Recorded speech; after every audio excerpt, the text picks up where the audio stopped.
अब तुम बचकर नहीं भाग सकते रक्तरोम। जय श्री राम।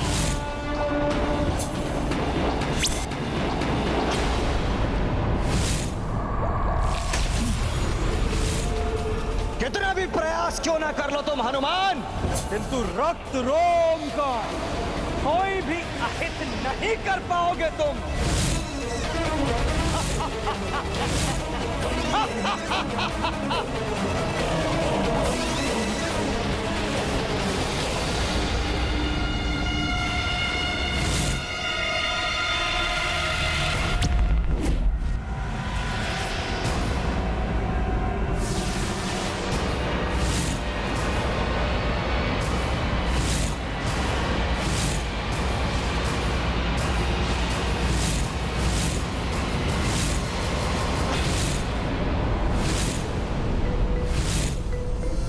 ये क्या?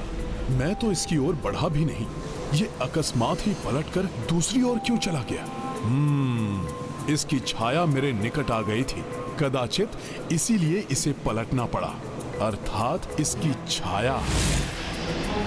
रक्तरोम, अधर्मी कितना भी बलवान हो, बचने के लिए कितने भी उपाय कर ले, किंतु अंत में उसे धर्म एवं अच्छाई के सम्मुख परास्त होना ही पड़ता है। सखा,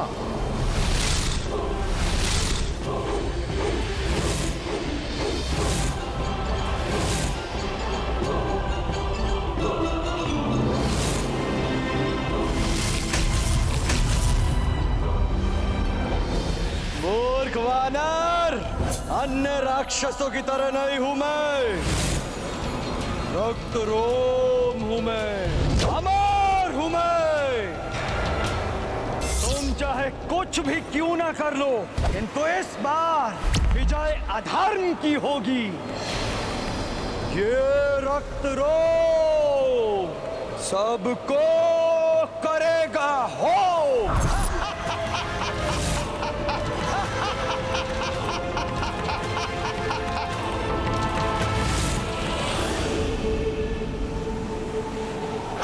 हर अधर्मी को यही भ्रम रहता है रक्तरोम, अपने बल और अपनी मायावी शक्तियों के मद में वो इतना चूर हो जाता है कि उसे ये ज्ञात ही नहीं हो पाता कि कब उसे पतन के अंधकार ने घेर लिया है।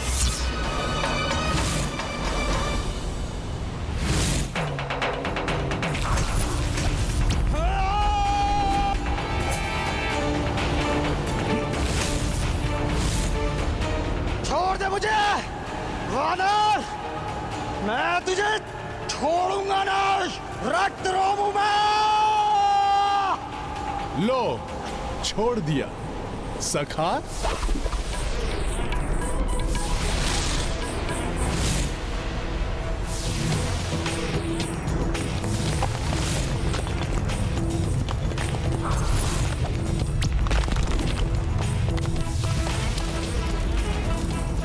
अब हुआ ये दुष्ट निर्बल,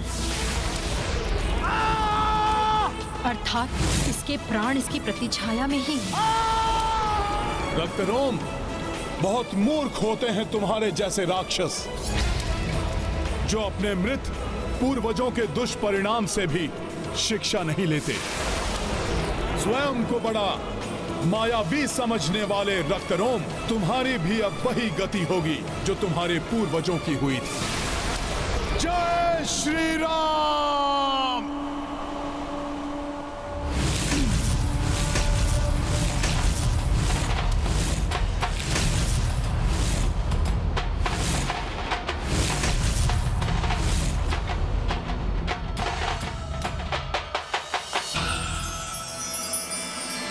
पीर हृदय की किसको सुनाए, आज व्यथित रघुराई। कैसे ज्योति को दे बोलो, नयन स्वयं ही विदाई।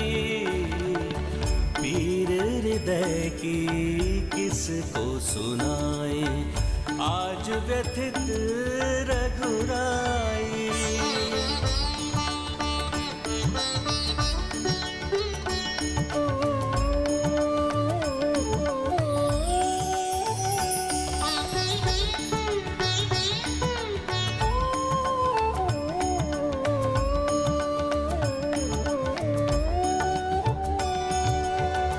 सारे सुखों से संबंधों से धर्म बड़ा है माना, नृप के लिए भी सर्वोपरि है राजधर्म अपनाना। किंतु हृदय के इस बंधन को कैसे भला बिसराए, वीर हृदय की किसको सुनाए, आज व्यथित रघुराई।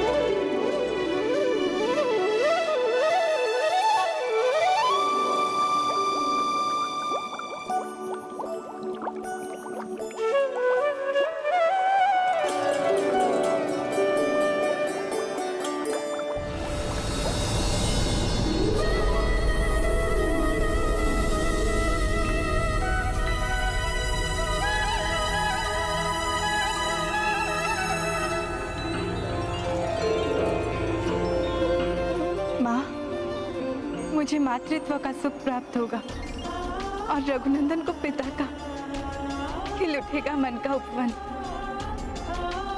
चहक उठेगा घर आंगन, स्वर्ग से भी सुंदर हो जाएगा ये भवन। माँ, कैसा अद्भुत होगा वो क्षण।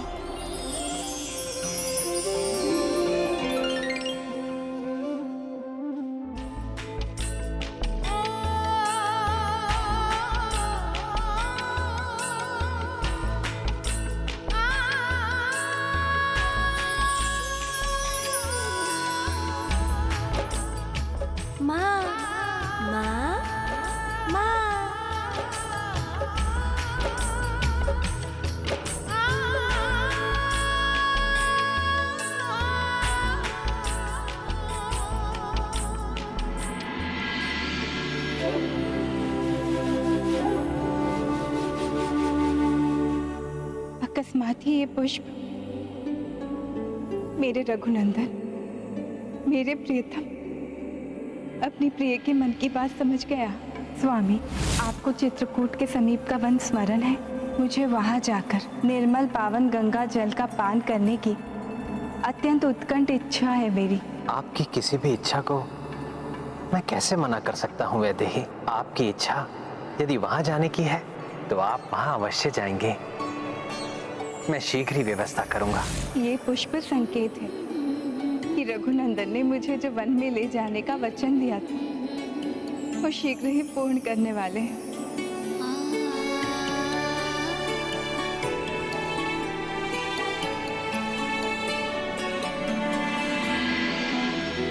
प्रत्येक पत्नी का धर्म होता है स्वामी, अपने स्वामी के वंश का विस्तार करना। मैं भी आपके वंश का विस्तार करना चाहती हूँ। मेरे प्रियतम, कदाचित आपको ज्ञात ही नहीं है कि हमारे जीवन में संसार का सबसे बड़ा सुख आने वाला है। ये दो कलियां आपको मेरी मन की बात समझा देंगी। आप जान जाएंगे कि आपकी सीता आपसे क्या कहना चाहती है। किंतु पुत्र हनुमान इस प्रसन्नता की घड़ी में कहीं दिखाई नहीं दे रहे हैं। प्रतीत होता है वो अवश्य ही मेरे वन विहार जाने की तैयारियां में लगे होंगे। हनुमान जी, आपने जो उपकार किया है मुझ पर और मेरे पूरे नागलोक पर, मैं सदैव आपकी आभारी रहूंगी। मैंने तो वही किया जो प्रभु श्री राम करते। उनके राम राज में कोई भी पुरुष किसी भी स्त्री से उसकी इच्छा के विरुद्ध बलपूर्वक विवाह नहीं कर सकता। माता, अब मुझे प्रस्थान करना होगा। कदाचित मेरे प्रभु किसी बड़ी दुविधा में हैं।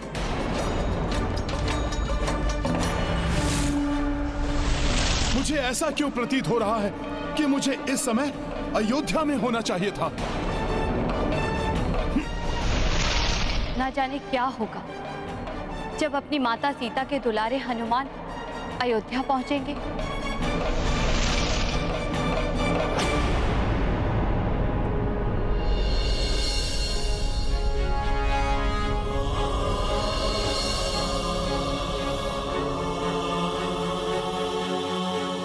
मैं क्या बोलूं भाभी माँ को कि राम भैया ने आपका परित्याग, कैसे कहूं कि राम भैया ने आपको। नियति है ये लक्ष्मण, होनी को कोई नहीं टाल सकता। मैं भी विवश हूँ। भाभी माँ। हाँ लक्ष्मण भैया कहिए।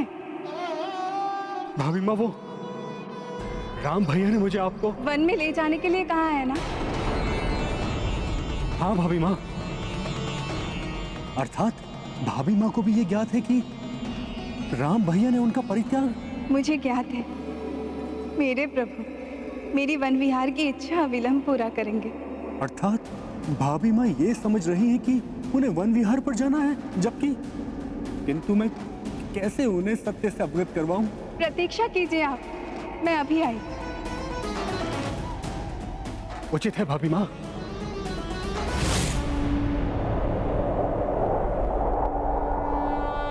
आज मेरा मन इतना अधिक विचलित क्यों हो रहा है? कहीं प्रभु श्री राम या माता सीता? नहीं नहीं, आशा है कि दोनों सकुशल होंगे।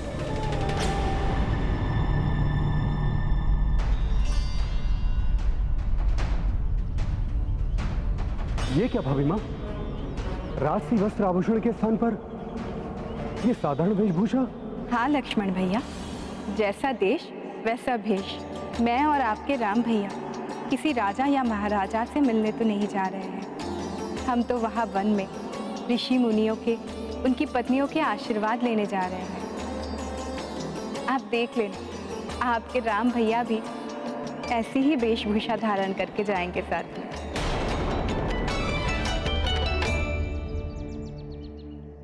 क्षमा करे भाभी माँ,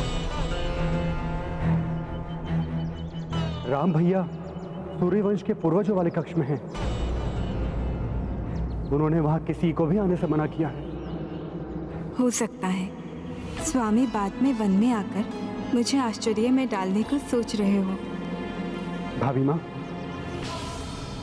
प्रस्थान का मुहूर्त हो गया है, चले हम। किंतु स्वामी से आशीर्वाद लिए बिना मैं कैसे कहीं जा सकती हूँ? मैं पूर्वजों वाले कक्ष से होकर आती हूँ। किंतु भाभी माँ,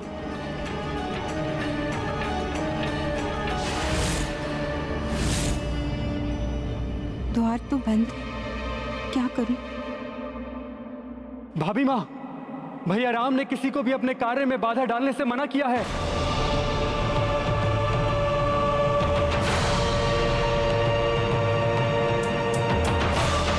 कैसे रोकूं भाभी माँ को? किंतु यदि राम भैया भाभी माँ का श्रीमुख देख लेंगे तो वो स्वयं ही भाभी माँ का परित्याग करने का विचार छोड़ देंगे।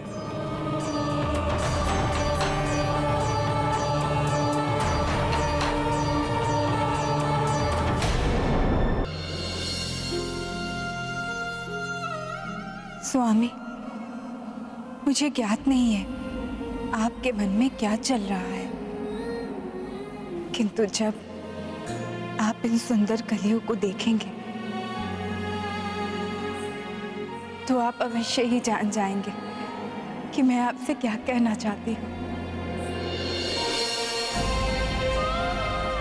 भाभी माँ, कहीं यात्रा का मुहूर्त ना निकल जाए। उचित है, चलिए लक्ष्मण भैया।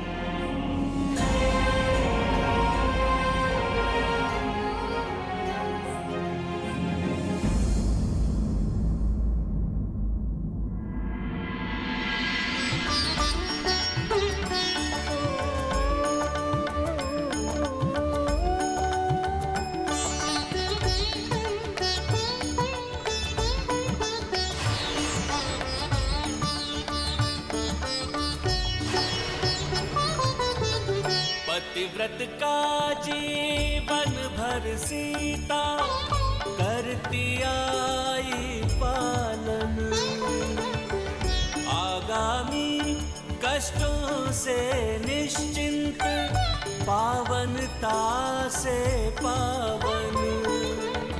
किंतु परे अब राम से होगी राम की ही परछाई।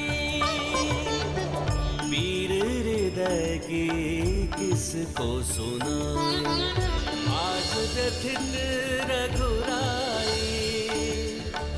कैसे ज्योति को दे बोलो, नयन स्वयं ही विदाई। वीर हृदय की किसको सुनाए, आज व्यथित रघुराई।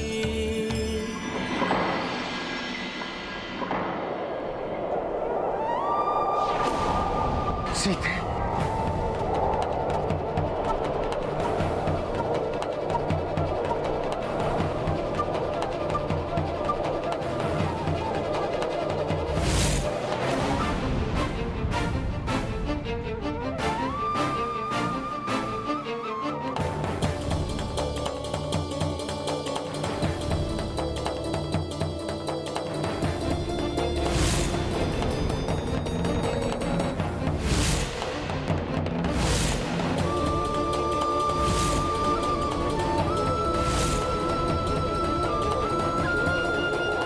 बहुत विलंब हो गया है, मुझे तत्काल उनके समक्ष पहुंचना होगा।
सीते, मेरी प्रिय, मुझे क्षमा कर देना।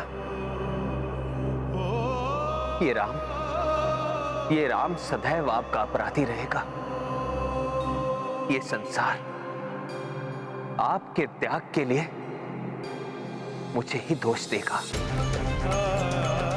इसे कदाचित कोई ही समझे, किंतु संसार के लिए ही मुझे यह करना पड़ा। सीते, आपके बिछोह का ये शूल हर क्षण आपके राम के हृदय को भेदता रहेगा। अब जीवन जिएगा राम, किंतु वो जीवन प्राणहीन होगा। वीर हृदय की किसको सुनाए, आज व्यथित रघुराई।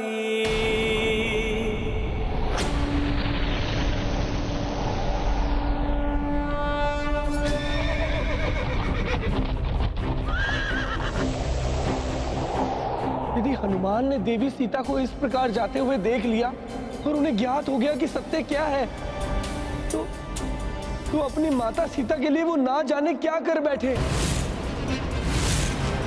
लक्ष्मण तो क्या, कोई भी उन्हें संभाल नहीं पाएगा।